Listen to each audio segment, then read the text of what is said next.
अभिशप्त हवेली। रात के अंधेरे में सुनसान रास्तों पर गाड़ी दौड़ाते हुए रवि और उसके दोस्त एक नई रोमांचक यात्रा पर निकले थे।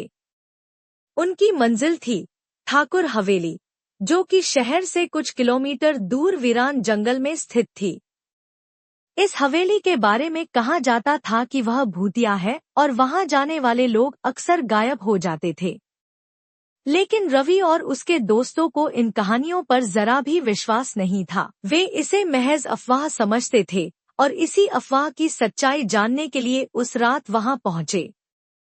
हवेली का डरावना माहौल। जैसे ही वे हवेली के पास पहुंचे, चारों ओर घना अंधेरा और डरावनी खामोशी थी। हवेली की टूटी फूटी खिड़कियां और जर्जर दीवारें देखकर ही डर लगने लगा। हल्की हल्की हवा चल रही थी, जिससे सूखे पत्ते सरसराने लगे। हवेली के दरवाजे पर एक बड़ा सा ताला लगा था, लेकिन वह जिंक खा चुका था। जैसे ही उन्होंने दरवाजे को धक्का दिया, वह चरमराते हुए खुल गया। अंदर घुसते ही एक अजीब सी ठंडक महसूस हुई। दीवारों पर धूल जमी हुई थी और मकड़ियों के जाले हर कोने में थे। अचानक एक खिड़की जोर से बंद हुई, जिससे सभी चौंक गए। ये सिर्फ हवा की वजह से हुआ होगा, रवि ने हंसते हुए कहा, लेकिन उसके दोस्तों के चेहरों पर डर साफ झलक रहा था। रहस्यमयी परछाइयां। वे सभी अपने मोबाइल की टॉर्च जलाकर हवेली का निरीक्षण करने लगे।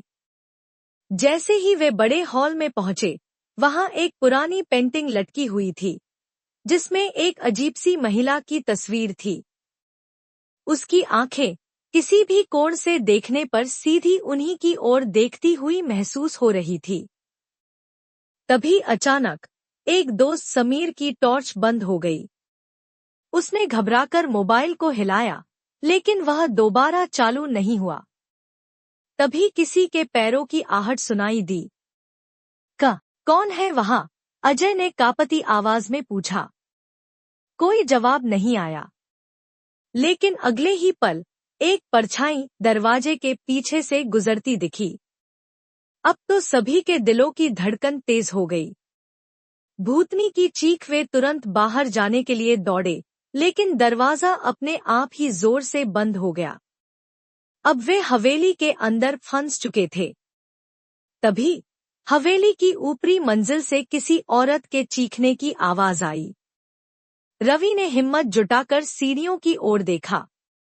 ऊपर एक सफेद साड़ी पहनी औरत खड़ी थी, जिसके लंबे बाल हवा में उड़ रहे थे और उसकी आंखें जल रही अंगारों जैसी लाल थी। ओह! उसने एक जोरदार चीख मारी, जिससे पूरा माहौल थर्रा उठा।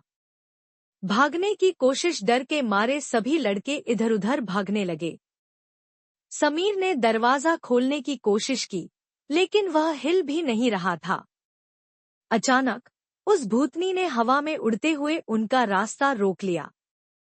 तुम लोगों को यहाँ नहीं आना चाहिए था, उसकी आवाज गूंज उठी।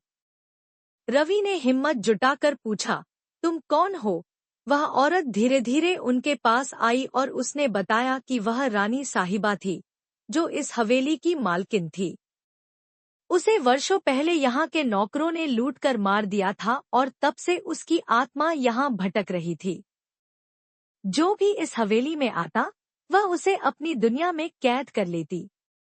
आखिरी मौका। तभी किसी तरह समीर ने अपनी जेब से भगवान का लॉकेट निकालकर उसके सामने कर दिया।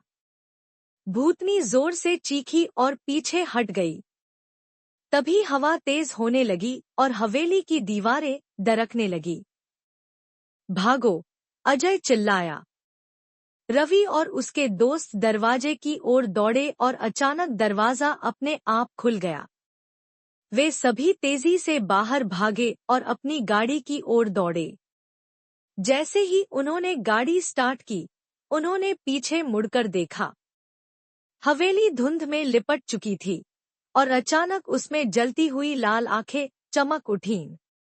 वे बिना रुके शहर की ओर भागे और फिर कभी उस हवेली की ओर नहीं गए। कहते हैं, आज भी जो कोई भी उस हवेली में जाता है, वह वापस नहीं आता।